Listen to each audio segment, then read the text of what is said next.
When my husband of 25 years died, I didn't just lose my partner. I lost my home. His family, the people I'd called my own for decades, swooped in like vultures while his body was still warm. They claimed the house wasn't mine, that it had been in his family for generations, that I was just a wife who had no rights. They evicted me. They took everything. They thought I was a grieving widow too weak to fight. They didn't know that my husband had taught me everything about the law. They didn't know that, while they were taking my house, I was building a case that would destroy their reputation forever. Hello. Welcome to Hurt Stories. Let me tell you about my husband, James. James was a lawyer.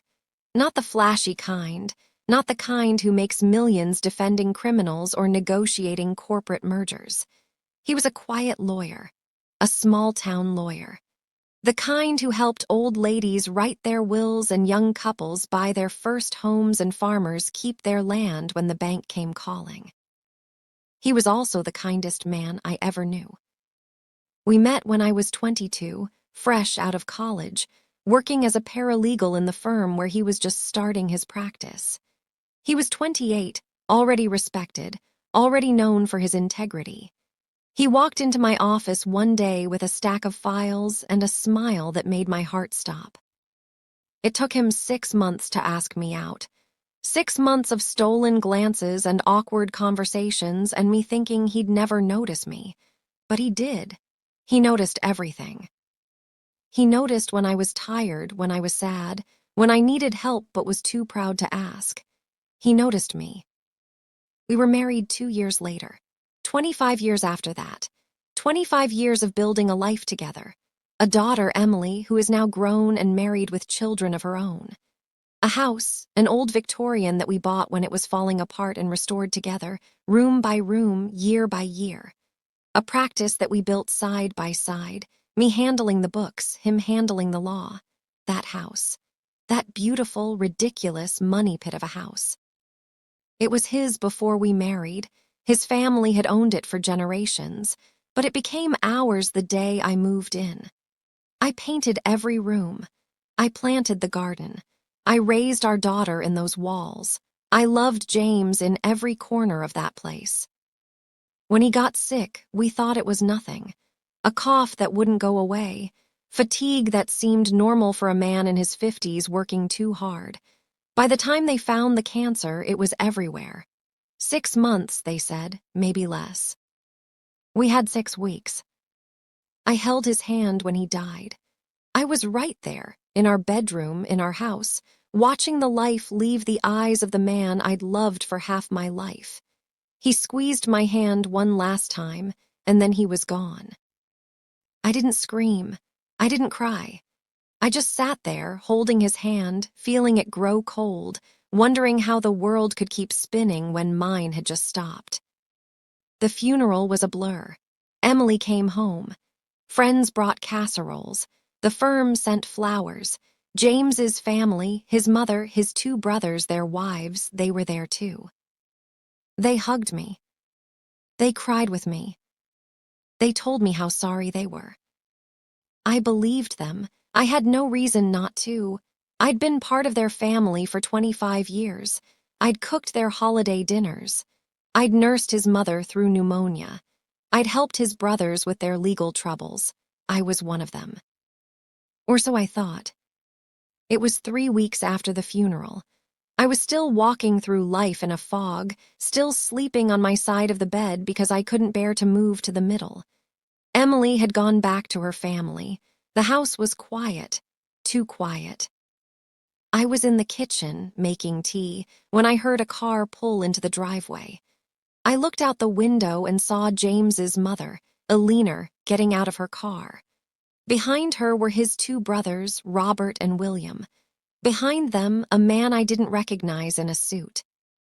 I opened the door, I smiled. I said how nice it was to see them. Eleanor didn't smile back. She walked past me into my house like she owned it. The brothers followed. The man in the suit followed. They stood in my living room, and Eleanor looked around with an expression I'd never seen on her face before. Satisfaction. Ownership. She introduced the man in the suit. He was their lawyer. Their lawyer. Not James's lawyer, not the family lawyer. Theirs. He started talking. He used words I knew from years of working with James. Estate, title, claim, heir. He said that the house had been in James's family for 4 generations. He said that technically, legally, it had never been James's alone to leave. He said that under the original terms of the inheritance, the house should pass to James's blood descendants. To his brothers, to his mother, not to me. I didn't understand. I asked about James's will. James had a will, we'd written it together. He left everything to me, everything. The lawyer smiled a thin, cold smile. He said that James couldn't leave what he didn't own. He said the house was part of a family trust, and the trust had rules. He said I had no claim. I looked at Alina. I looked at Robert and William. I waited for one of them to laugh, to say it was a joke, to tell the lawyer to leave. They didn't. They just stood there, watching me, waiting. Alina spoke. She said they were sorry. She said it was nothing personal. She said the house belonged in the family, and I wasn't really family anymore, was I? Not without James. I wasn't really family. 25 years of holidays and birthdays and sickbeds and love, and I wasn't really family. I asked how long I had. The lawyer said 30 days. 30 days to pack up 25 years of memories and leave the only home I'd known as an adult. 30 days to find somewhere to go, something to do, someone to be. I didn't cry, I didn't scream, I just nodded. I said I understood. I asked them to leave. They left, and I sat down on my couch, in my living room, in my house, and I thought about James. I thought about how he'd held my hand when he died. I thought about how he'd trusted me to carry on his legacy. I thought about how his family was now taking everything he'd tried to give me. And I got angry. I've never been a fighter.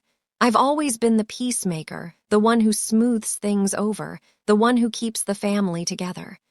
But something shifted in me that day, something cold and hard and focused. They thought I was weak. They thought I was just a grieving widow who would roll over and disappear. They had no idea who they were dealing with. I spent the next week doing 2 things. Packing, yes, but also researching. I had worked with James for 25 years. I knew the law not as well as him, but well enough.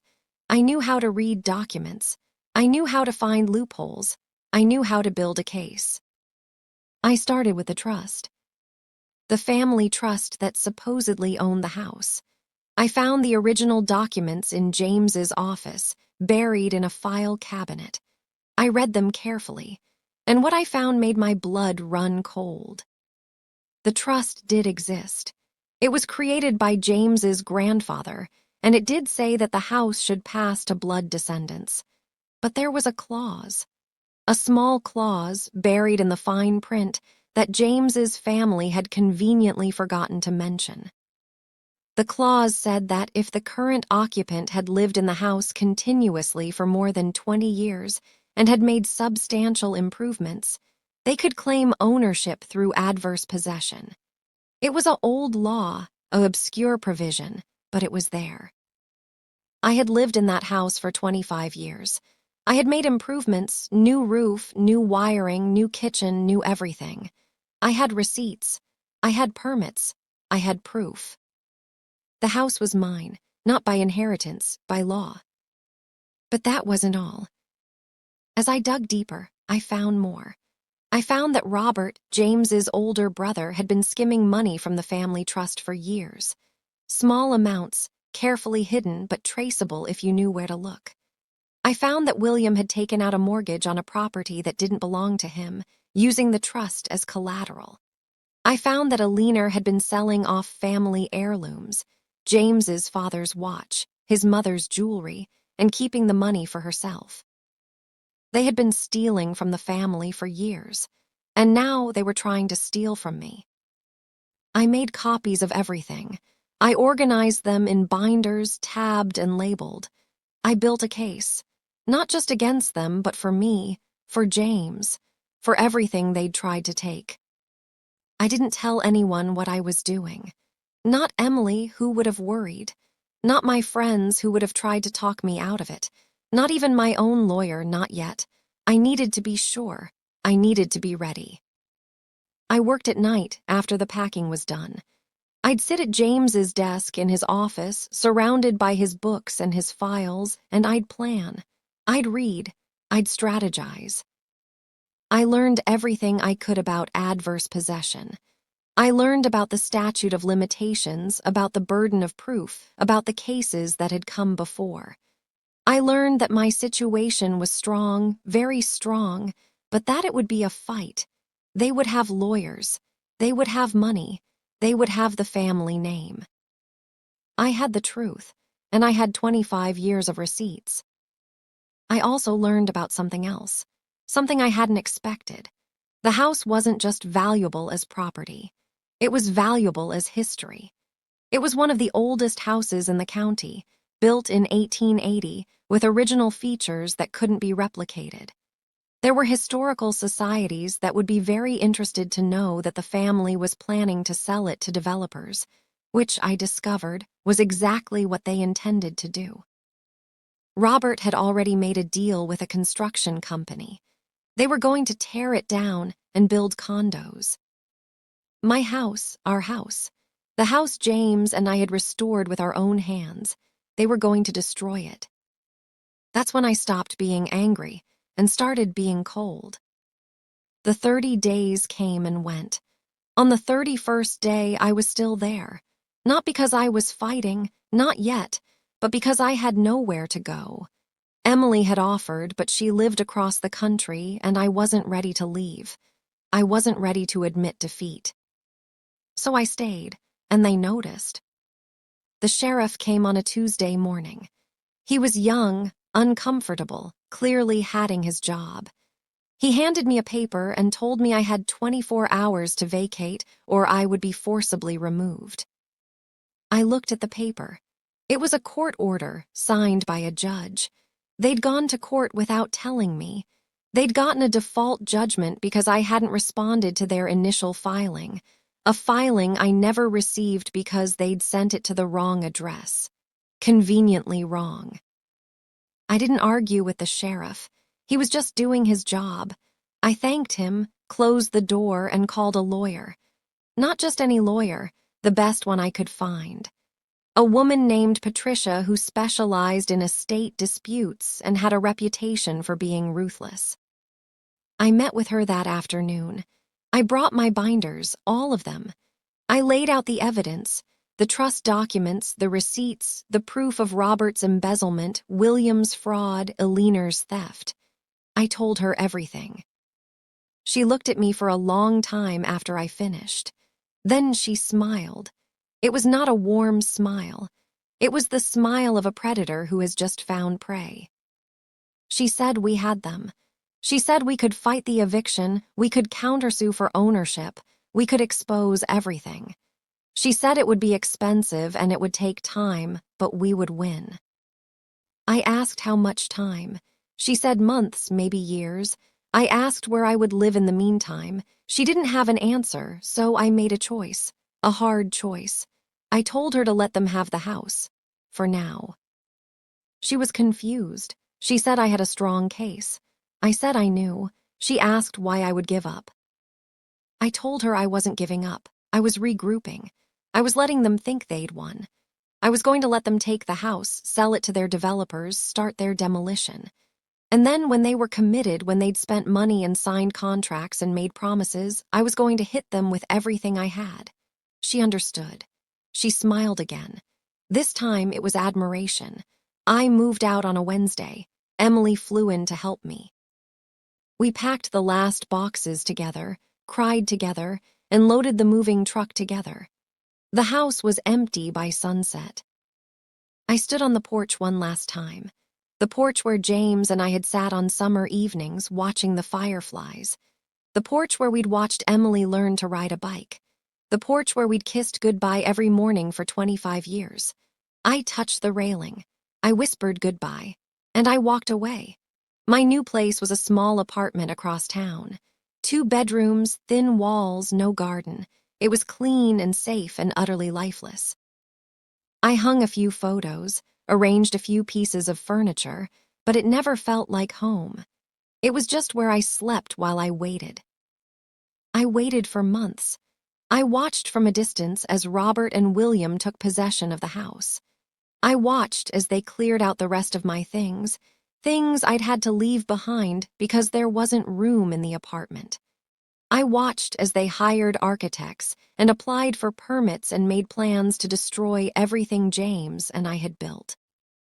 It was the hardest thing I've ever done, harder than watching James die, because this was a death I could have prevented. This was a death I was choosing for the sake of a victory they couldn't imagine.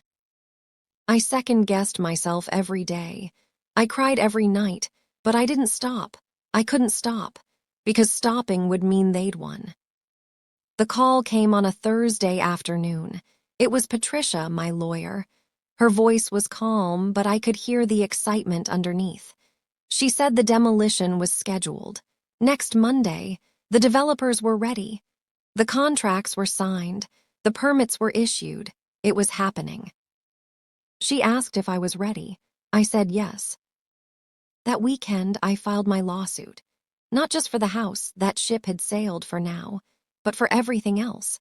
Fraud, embezzlement, breach of fiduciary duty, intentional infliction of emotional distress. I listed every crime, every betrayal, every lie they'd told. I also filed a motion for a temporary restraining order. I asked the court to stop the demolition until the case could be heard. I attached the Historical Society's letter, attesting to the house's significance. I attached the receipts proving my improvements. I attached the documents proving their fraud. The judge granted the motion on Sunday afternoon. The demolition was stopped. The house was saved. For now. But that wasn't the end. That was just the beginning. The lawsuit was a bomb. Once it was filed, it became public record. Reporters found it. They dug into the story. They interviewed me. They interviewed Patricia. They interviewed the Historical Society. They interviewed Robert and William, who refused to comment and looked guilty as sin. The story ran on the front page of the local paper. Family feud. Widow claims in-laws stole her home, embezzled family funds.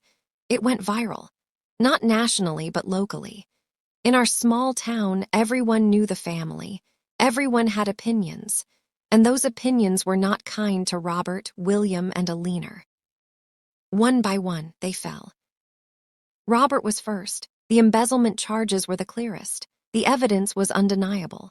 He'd been stealing from the family trust for years, and I had the paper trail to prove it.